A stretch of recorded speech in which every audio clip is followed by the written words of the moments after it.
आज की स्टोरी सुनने से पहले हेडफोन लगा लो, क्योंकि ये कहानी सिर्फ सुनाई नहीं जाएगी, महसूस होगी। आज की स्टोरी है एक ऐसे काले कुएं की जहां से हर रात रोने और चीखने की आवाज आती है। लोग कहते हैं जो भी उस कुएं के पास गया उसकी रूह वहीं कैद हो गई। तो तैयार हो जाओ काला कुआं, मौत की पुकार सुनने के लिए।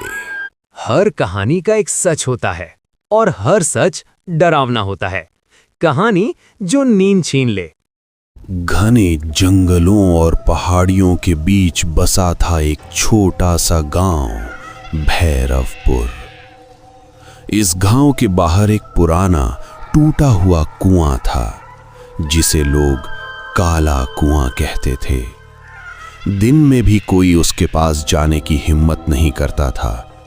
कहा जाता था कि आधी रात को उस कुएं से किसी के रोने और मदद मांगने की आवाज आती है। 20 साल पहले उसी कुएं में एक औरत चंपा ने अपने पूरे परिवार के साथ कूदकर जान दे दी थी। लेकिन गांव वालों का मानना था कि उसकी आत्मा अब भी वहां कैद है। शहर से आए 3 दोस्त, आरव, कबीर और नील, इन बातों को अंधविश्वास मानते थे। वे YouTube के लिए डरावना कंटेंट बनाते थे। एक रात कैमरा और टॉर्च लेकर वे काले कुएं की तरफ बढ़े। जैसे जैसे वे पास पहुंचे, हवा ठंडी होती गई।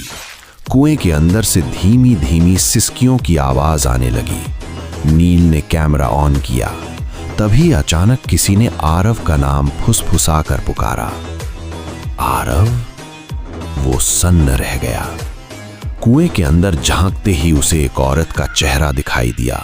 बिखरे बाल, खून से भरी आंखें और टूटा हुआ जबड़ा। वो धीरे धीरे ऊपर चढ़ रही थी। कबीर डर के मारे भागा, लेकिन उसके कदम जम गए। उसके पैरों को किसी ठंडी चीज ने पकड़ लिया था। अगले ही पल वो जोर से चीखा और कुएं के अंदर खिंच गया। अब सिर्फ आरव और नील बचे थे। अचानक टॉर्च बुझ गई। चारों तरफ अंधेरा छा गया। उसी अंधेरे में बच्चों के रोने, औरतों की चीख और हंसी की डरावनी आवाजें गूंजने लगीं। नील भागने लगा, लेकिन रास्ता बदल चुका था। जहां जंगल था, वहां अब एक पुराना शमशान था। चारों तरफ जली हुई लाशें, अधजली खोपड़ियां और राख उड़ रही थी। पीछे से भारी सांसों की आवाज आई। मुड़ते ही नील ने देखा वही औरत, लेकिन अब उसका शरीर आधा सड़ा हुआ था। गर्दन टेढ़ी और आंखों से खून टपक रहा था। उसके मुंह से बस एक ही बात निकल रही थी, सबको मेरे साथ चलना होगा। नील चीख भी नहीं पाया। अगले ही पल वो भी गायब हो गया। अब अकेला बचा था आरव। वो भागता हुआ गांव पहुंचा। पूरी रात बुखार में तड़पता रहा। सुबह जब लोग उसे देखने पहुंचे तो उसके शरीर पर कुएं के गीले हाथों के निशान थे। 3 दिन बाद आरव भी रहस्यमय तरीके से मर गया। उसकी लाश कुएं के पास मिली। लेकिन कहानी यहीं खत्म नहीं हुई।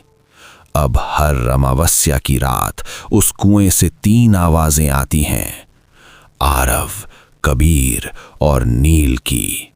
और गांव वाले कहते हैं काला कुआं अब और भी भूखा हो चुका है।